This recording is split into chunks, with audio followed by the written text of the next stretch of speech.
ఉన్నాయి. ఆ 14 ప్రాజెక్ట్స్లో బ్లడ్ సెంటర్ని దాని యొక్క పవిత్రత మాటలతో చెప్పలేము. ఎందుకంటే ఒక మనిషి ప్రాణాలను కాపాడాలంటే ఎంత డబ్బులు ఇచ్చినా కృత్రిమంగా తయారు చేయలేనటువంటి బ్లడ్, కాబట్టి తప్పకుండా ఇంకొక మనిషి శరీరంలో నుంచి ఆ బ్లడ్ ఇవ్వగలిగితేనే ఆ మనిషి ప్రాణాలను కాపాడగలుగుతాం. అటువంటి ఒక మహాయజ్ఞంలో మీరందరూ కూడా ఈరోజు మనం సుమారుగా సంవత్సరానికి 20,000 యూనిట్ల దాకా కలెక్ట్ చేయగలుగుతా ఉన్నామంటే Nellore red cross blood bank చాలా అద్భుతమని చెప్పాలి. మీ అందరికీ తెలుసు, రెడ్ క్రాస్ బ్లడ్ సెంటర్స్ ఎక్కడ కూడా నాన్ ప్రాఫిట్ కోటాగా వెళ్తాయి. ఒకవేళ దాంట్లో ఏదైనా ప్రాఫిట్ వచ్చినా కూడా దాని డెవలప్మెంట్గా వాడతారు, లేదా ప్రజలకు ఇంకేదైనా ఫెసిలిటీస్ ప్రొవైడ్ చేయడానికి వాడే అవకాశం ఉంటుంది. ఈ టైంలో త్రూఅవుట్ ఇండియాలో రెడ్ క్రాస్ బ్లడ్ సెంటర్స్ అన్నీ కూడా చాలా వరకు దెబ్బతింటా ఉన్నాయి. ఈ కాంపిటీషన్లో ప్రైవేట్ బ్లడ్ సెంటర్స్ వచ్చి వాళ్ళు ఎక్కువ క్యాప్చర్ చేస్తూ ఉన్నారు. కానీ నెల్లూరు బ్లడ్ సెంటర్ మాత్రమే సుమారుగా కొన్ని దశాబ్దాల నుంచి కూడా ఒక గ్రోత్లో ఇది డెవలప్ అవుతూ వస్తూ ఉంది. సో దానికి అందరికీ కారణం నెల్లూరు ప్రజలకు ఉన్నటువంటి ఒక అవగాహన. మనము ఒక రక్తదానం చేసేటప్పుడు ఒక ప్రాపర్ వేలు అంటే రెడ్ క్రాస్ బ్లడ్ సెంటర్ లాంటిది ఎంచుకోవాలి అన్న ఆలోచన రావడం అనేది ఒక అద్భుతమని చెప్పాలి. దానికి తగ్గట్టుగానే నెల్లూరు బ్లడ్ సెంటర్ ఎప్పుడూ కూడా అనేకమైనటువంటి మార్పులతో ముందుకెళ్తా ఉంది.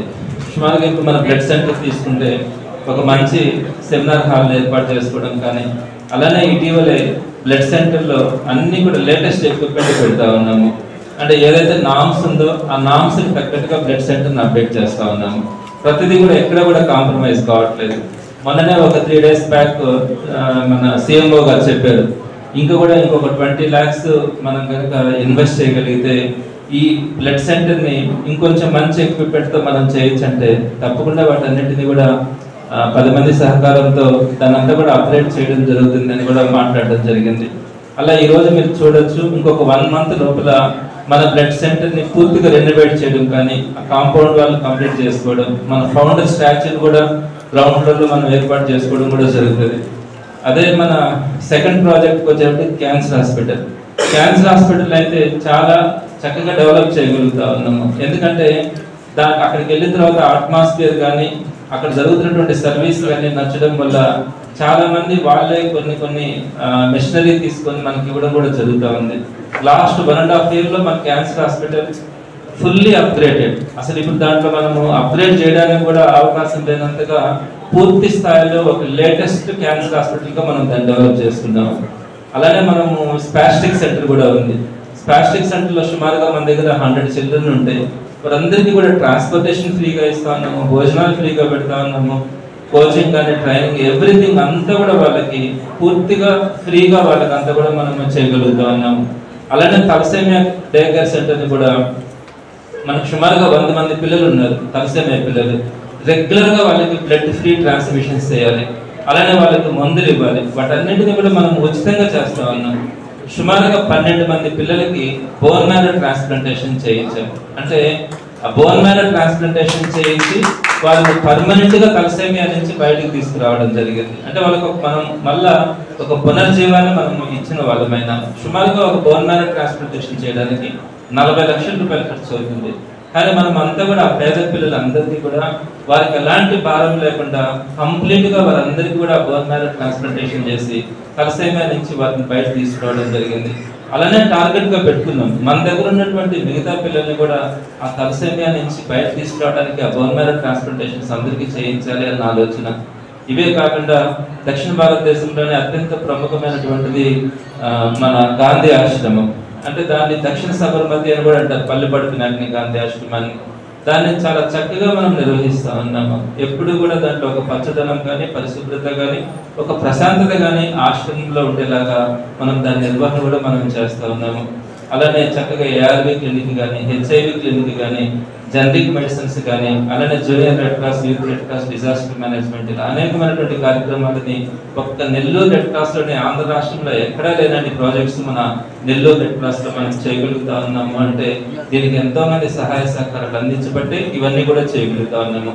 తప్పకుండా రాబోయే 1 సంవత్సరం లోపలనే కింద తలసేమియా క్లినిక్ కూడా మనం కన్స్ట్రక్ట్ చేస్తా ఉన్నాము. ఇప్పుడు యాక్చువల్గా తలసేమియా ట్రాన్స్ఫ్యూషన్స్కి వచ్చిన వాళ్ళు 2nd ఫ్లోర్కి వెళ్ళాలి. అక్కడ ఒక చిన్న గదిలోనే మనం బ్లడ్ ట్రాన్స్ఫ్యూషన్స్ చేస్తున్నాము. అలా కాకుండా దాన్ని ఒక 20 బెడెడ్ హాస్పిటల్గా మనం కింద క్లినిక్గా మనం తయారు చేస్తా ఉన్నాము. మనం కింద ఎక్కేటప్పుడే కొత్త కన్స్ట్రక్షన్ జరుగుతూ ఉంది. సో పిల్లలకి వాళ్ళకి కావాల్సినటువంటి సౌకర్యాలన్నీ కూడా మనం ఆ తలసేమియా క్లినిక్లో ఏర్పాటు చేస్తా ఉన్నాము. అంటే ఉచితంగా జరుగుతుంది మొత్తం ఎవ్రీథింగ్, బ్లడ్ ఇవ్వడం కానీ, బ్లడ్ ట్రాన్స్ఫ్యూషన్స్ కానీ, వాళ్ళకి కావాల్సిన మెడిసిన్స్ కానీ, ఫుడ్ కానీ అంతా కూడా 100 మంది పిల్లలు రెగ్యులర్గా మనం ఇవ్వాల్సి వస్తుంది. కాబట్టి బట్ అన్నింటినీ కూడా మనము ఒక ఉన్నతమైనటువంటి స్థాయిలో జరపడానికి మనం ఆ తలసేమియా క్లినిక్ను కూడా సుమారుగా అది కూడా 1.5 మధ్యలో మనం కంప్లీట్ చేసుకోవడం కూడా జరుగుతుంది. సో ఈ విధంగా నెల్లూరు రెడ్ క్రాస్ అభివృద్ధి కావడంలో ప్రధానమైనటువంటి కారణం రక్తదాతలు అన్నది కూడా మర్చిపోలేదు. ఎందుకంటే ఏదైనా రెడ్ క్రాస్ ఎన్ని ప్రాజెక్ట్స్ అయినా ఉండొచ్చు, కానీ బ్లడ్ సెంటర్ అన్నది మాత్రం రెడ్ క్రాస్ లాంటి ఆర్గనైజేషన్స్ రన్ చేసినప్పుడే దానికి ఒక పవిత్రత ఉంటుంది. అందులో భాగమైనటువంటి మీ అందరికీ కూడా నేను పేరు పేరున నమస్కారం తెలియజేస్తాను. చాలా రక్తదాతలు అంటే కూడా మీకు అది మనందరూ కూడా తక్కువ చేసుకున్న వాళ్ళం అవుతాం. నేను ఒక మేడం చూశాను, మొన్న 1వ తారీఖున నేను బ్లడ్ సెంటర్లోకి వెళ్ళాను. ఆమె వచ్చిందో లేదో తెలియదు. ఇప్పుడు బ్లడ్ ఇవ్వడానికి వచ్చింది. మన వాళ్ళేమో ఆమె టెస్ట్ చేసి హెమోగ్లోబిన్ 12.3 ఉంది, 12.5 ఉంటే నేను తీసుకుంటామని చెప్తున్నారు. ఆమె రచ్చ చేస్తుంది, నేను ఇచ్చేస్తాను, నేను డిసైడ్ అయ్యి వచ్చాను, మా నాన్న ఇంట్లో ఆయనకి సంబంధించిన ప్రోగ్రాము నేను ఇవ్వాలా అంటది. 0.2 దగ్గర ఏముందండి తీసుకోండి అని నేను చెప్తే వీళ్ళేమో అపోజ్ చేస్తున్నారు. ఆమె రచ్చ చేసి కొడుకునేసింది దాని మీద, మీరు తీసుకుంటారా తీసుకోరా నా దగ్గర బ్లడ్ అని. సరే నేనే కొంచెం చెప్పి డాక్టర్తో కూడా మాట్లాడండి, డాక్టర్ పర్యవేక్షణలో కంప్లీట్ చేయండి ప్రాసెస్ని అని చెప్తే అంత పట్టుదలగా నేను ఇవ్వాలి, బ్లడ్ తీసుకోవాల్సిందే ఎందుకు అని ఆయన మొండి పట్టుదల అనమాట. అట్లా నాకు చూస్తే చాలా సంతోషం అనిపించింది. అంటే ఇంత స్పిరిట్, అంటే అదొక ఉద్యమం లాగా ఒక ఎమోషనల్ టచ్తో నేను సమాజానికి నేనంటూ ఉపయోగపడాలి అన్న ఆకాంక్షతో వాళ్ళు చూపిస్తున్నటువంటి ఆ గొప్పతనం అనేది మాటల్లో చెప్పలేనిది. అటువంటి వారందరినీ పేరు పేరున వారందరికీ కూడా నమస్కారం తెలియజేస్తున్నాను. ఈరోజు ఈ కార్యక్రమంలో అవార్డ్స్ అందుకుంటున్నటువంటి మీరందరూ భవిష్యత్తులో ఈ రక్తదాన ఉద్యమాన్ని మరింత ఉన్నత స్థాయిలో మీరు ముందుకు తీసుకెళ్తారని, 10 మందిని ప్రేరేపకులుగా మీరు తయారు చేస్తారని కోరుకుంటూ, ఇక్కడ సుకుమారెడ్డి గారు ఉన్నారు పెద్దలు. మొట్టమొదటిగా ఈ రక్తదాన ఉద్యమం స్టార్ట్ చేసిన వాళ్ళలో ఆయన కూడా అవుతారు. అలానే సుబ్బారావు గారు 32 టైమ్స్ అని రాస్తుంటాడు, వాళ్ళ అబ్బాయి కూడా ఒకసారి వచ్చి ఉండొచ్చేమో ఇక్కడ.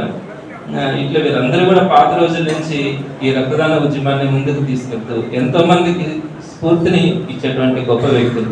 మరి వాళ్ళందరికీ కూడా నేను ఈరోజు శుభాకాంక్షలు, అభినందనలు తెలియజేస్తూ, భవిష్యత్తులో మనము ఈ బ్లడ్ డొనేషన్ అని ప్రతి విలేజ్లో కానీ ప్రతి ఒక్కరికి కూడా తెలియజేసేలాగా మీతో పాటు మేము కూడా కలిసి పనిచేస్తామని తెలియజేస్తూ సెలవు తీసుకుంటున్నాం.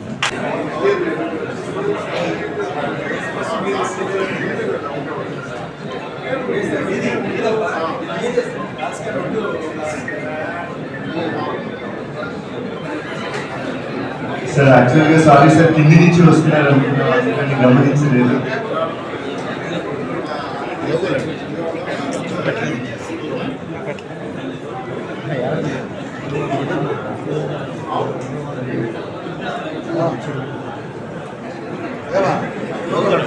అన్ని మసీదుల్లో నమాజ్ చేసే వాళ్ళందరి చేత బ్లడ్ ఇప్పిస్తూ వాళ్ళు ఒక ముస్లిం యువతనంతా రక్తదానం చేసేటట్టుగా చేస్తున్నారు. వారికి హృదయపూర్వక అభినందనలు తెలియజేస్తూ ఉన్నాం.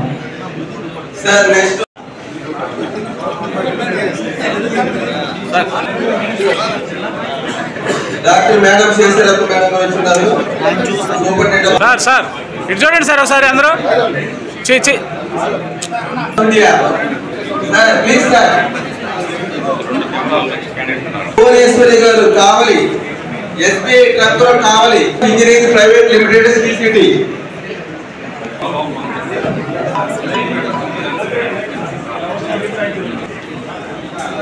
Doctor P Manohar, doctor P Manorama, medical officer APSRTC Krishna ఇటు చూడు.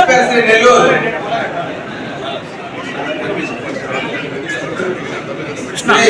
కేశవ చౌదరి.